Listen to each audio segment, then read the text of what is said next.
ഞാൻ അല്പം മദ്യപിക്കുന്നതിൽ നിങ്ങൾക്ക് വിരോധമൊന്നുമില്ലല്ലോ? ഇല്ല. കഴിക്കോ? ഇല്ല. അത് വെറുതെ. ഞാനങ്ങനെ പകലധികം കഴിക്കാറില്ല, പ്രത്യേകിച്ച് ഈ സമയത്ത്. കഴിഞ്ഞ ദിവസം മുതലേ എന്റെ പതിവുകളൊക്കെ തെറ്റിയിരിക്കുക.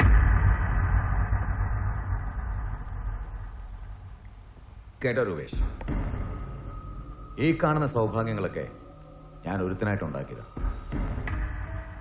ഒരുപാട് അലഞ്ഞിട്ടുണ്ട്, കഷ്ടപ്പെട്ടിട്ടുണ്ട്, എന്നിട്ടാ ഞാൻ ഇവിടം വരെയൊക്കെ എത്തിച്ചേർന്നു. അതിലെനിക്ക് എന്നെക്കുറിച്ച് അഭിമാനമുണ്ട്, സന്തോഷമുണ്ട്. പക്ഷേ ഇതിനൊക്കെ അപ്പുറം ഞാൻ ഏറ്റവും കൂടുതൽ അഭിമാനിക്കുന്നതും സന്തോഷിക്കുന്നതും എന്റെ മകളെക്കുറിച്ചാണ്. കഴിഞ്ഞ ദിവസം മുതൽ എനിക്കത് നഷ്ടപ്പെട്ടിരിക്കുന്നു. 10-18 വർഷം നിലത്ത് വെക്കാതെ പൊന്നുപോലെ വളർത്തിയതവളെ. വെൽവിഷറാണ് പോലും. ഏതോ ഒരുത്തൻ, എനിക്കറിയില്ല അവനെ, വിളിച്ചു പറയുക മകളുടെ രജിസ്റ്റർ മാരേജ് കഴിഞ്ഞെന്ന്. രൂപേഷ്, നീ ആരാണെന്നോ എന്താണെന്നോ ഇപ്പൊ പോലും ഞാൻ അന്വേഷിക്കുന്നില്ല. എന്റെ തീരുമാനങ്ങൾക്കനുസരിച്ച് എനിക്കതിന്റെ ആവശ്യവുമില്ല. എന്തൊക്കെ സംഭവിച്ചാലും എന്റെ മകൾ നാൻസിയെ നിനക്ക് കിട്ടില്ല, ഞാൻ തരില്ല. രജിസ്റ്റർ മാരേജ് അല്ല, നിയമത്തിന്റെ ഏത് കുരുക്കും എന്ത് വില കൊടുത്തും ഞാൻ അടിക്കും. പക്ഷേ ഇതിനെതിരെ ഞാൻ എന്തൊക്കെ ചെയ്തു കൂട്ടിയാലും അവളുടെ മനസ്സ് മാറ്റാൻ എനിക്കാവില്ലല്ലോ. അത് നിന്റെ കയ്യിലല്ലേ. അവളുടെ ഇഷ്ടത്തിനെതിരെയുള്ള ഏത് പ്രവൃത്തിയും അവളെ വേദനിപ്പിക്കും. അതോടെ അവൾ എന്നെ വെറുക്കും. എനിക്കത് താങ്ങാനാവില്ല.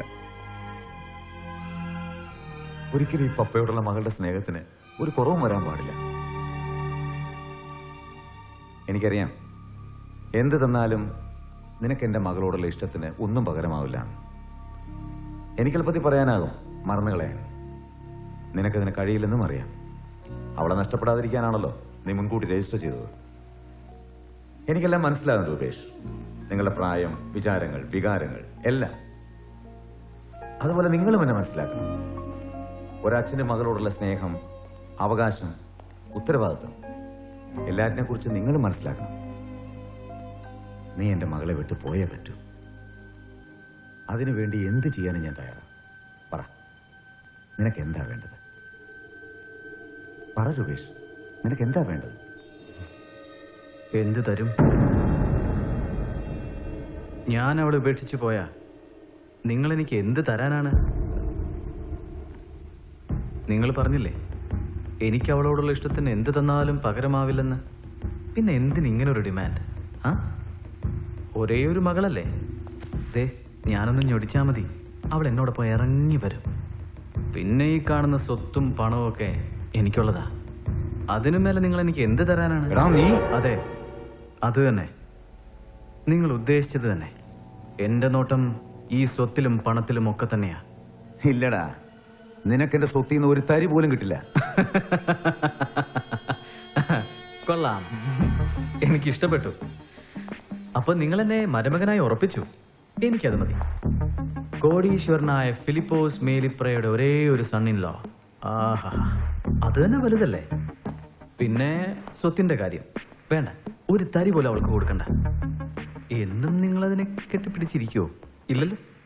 അല്ല, അറിയണമല്ലോ, സ്വാഭാവികമായും അച്ഛന്റെ മരണശേഷം സ്വത്തുവകകൾ മക്കൾക്കുള്ളതാണ്. പിന്നെ ആകെയുള്ളത് ഒരേ ഒരു പ്രശ്നമാണ്, നിങ്ങളുടെ മരണം. അതുവരെ കാത്തിരിക്കണം. അതിപ്പോ വലിയ കാര്യമൊന്നുമില്ല. കാലം മാത്രമല്ല, നമ്മളെപ്പോലുള്ളവർ ചിലർ വിചാരിച്ചാലും മതി. ഒരായുസ് തുടങ്ങാൻ അത്ര വലിയ സമയമൊന്നും വേണ്ടെന്നേ. അതെ, പറഞ്ഞോളൂ.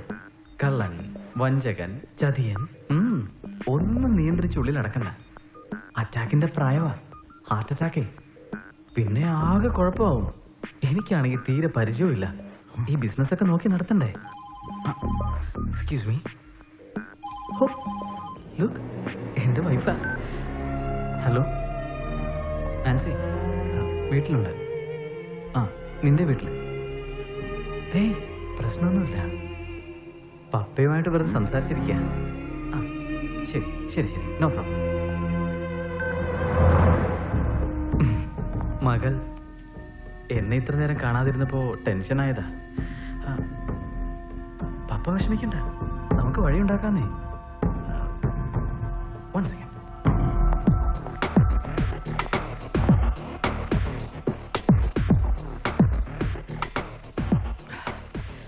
ഞാനിങ്ങനെയാ, പെട്ടെന്ന് ചിലതൊക്കെ വേണ്ടാന്ന് വെക്കും, തൊട്ടടുത്ത നിമിഷം എനിക്കത് വേണമെന്ന് തോന്നും.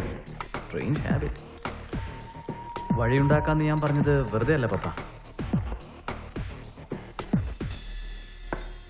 നിങ്ങളുടെ മകളെ വിട്ടുപോകാൻ ഞാൻ തയ്യാറാ. വിശ്വസിക്കാൻ പ്രയാസമുണ്ടല്ലേ? ഞാനൊന്നും വെറുതെ പറയാറില്ല പപ്പ, നിങ്ങൾക്കെന്നെ വിശ്വസിക്കാം. എനിക്കൊരു ചിന്ന ഡിമാൻഡേ ഉള്ളൂ, എ വെരി സ്മോൾ ഡിമാൻഡ്. നിങ്ങളെ സംബന്ധിച്ചിടത്തോളം വളരെ ചെറുത്, വെറും 1 കോടി രൂപ. അതിലുപരി നിങ്ങളുടെ സ്വത്തും വകയും മകളും എനിക്കൊന്നും വേണ്ട. ഞാൻ പോയേക്കാം, നിങ്ങളുടെ മകൾ ഒരിക്കലും കാണാത്ത എങ്ങോട്ടെങ്കിലും. എന്റെ മകളുടെ പുറകെ നടന്ന് അവളുടെ ഇഷ്ടവും പിടിച്ചു വാങ്ങി അതിന് വരെ പറയുന്നോടാ നായേ. നിന്നെ ഞാൻ വെറുതെ പിടിക്കടാ, എനിക്കറിയാം ചെയ്യണമെന്ന്.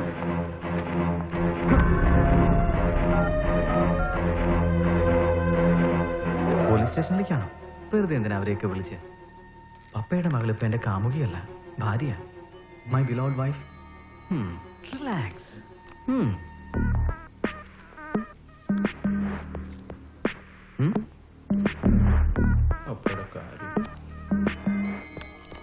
മതി കെട്ടാനുള്ള ഏക്കർ കണക്കിനുള്ള ഏലത്തോട്ടം, പിന്നെ കോട്ടയത്തും കോഴഞ്ചേരിയിലും ആധാരത്തിൽ കൊള്ളാത്തത്ര റബ്ബർ തോട്ടം.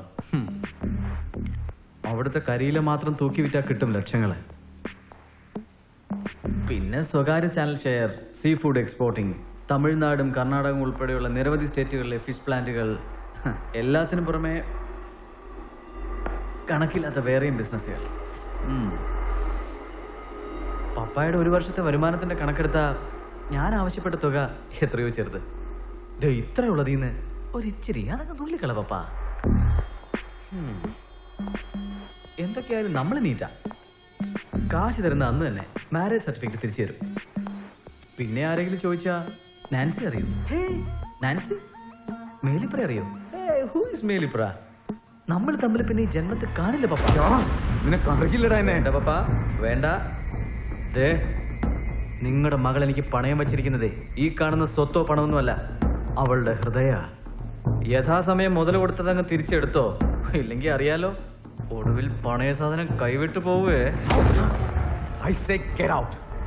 ഇറങ്ങി പോടാ.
ഇവൻ പറഞ്ഞ ഓർമ്മയുണ്ടല്ലോ, 1 crore, 1 കോടി രൂപ, അത്രയും മതി.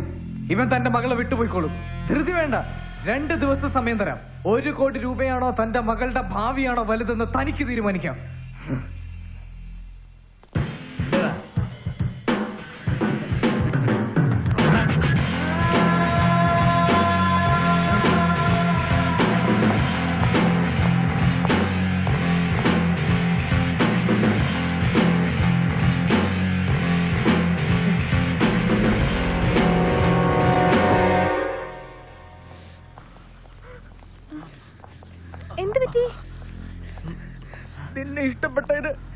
നിന്റെ പപ്പ കൊടുത്ത സമ്മാന തടയാൻ ചെന്നതിന് എന്നെ തല്ലി.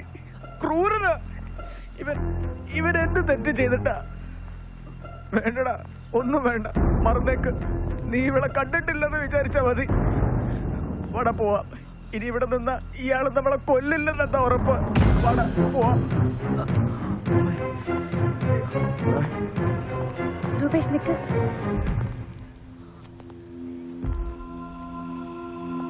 ഇത് വളരെ ചീപ്പായി പോയി പപ്പ. മോളെ ഞാനൊന്ന് വേണ്ട, എനിക്കൊന്നും കേക്കണ്ട. പപ്പയും അമ്മയും അറിയാൻ വേണ്ടി പറയാം. എനിക്കിവനെ ഇഷ്ടാ, ഒരുപാട് ഇഷ്ടാ. എന്തൊക്കെ ചെയ്താലും എന്റെ മനസ്സ് മാറ്റാൻ നിങ്ങൾക്കെന്നല്ല ആർക്കും കഴിയില്ല. മോള് ഞാൻ പറയുന്നെന്ന് കേക്ക്. ഞാനിവരെ തല്ലിയിട്ടില്ല.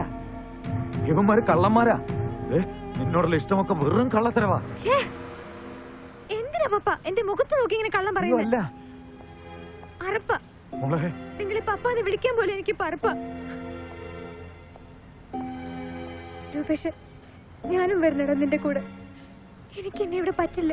വേണ്ട, അത് ശരിയല്ല. എനിക്ക് ഉറപ്പുണ്ട് ഞാൻ എപ്പോ വിളിച്ചാലും നീ ഇറങ്ങി വരുമെന്ന്.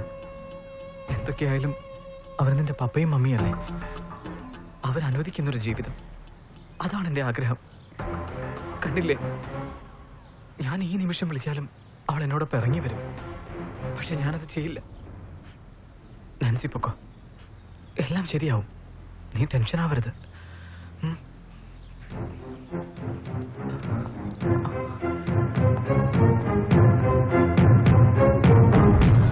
ദൈവമേ.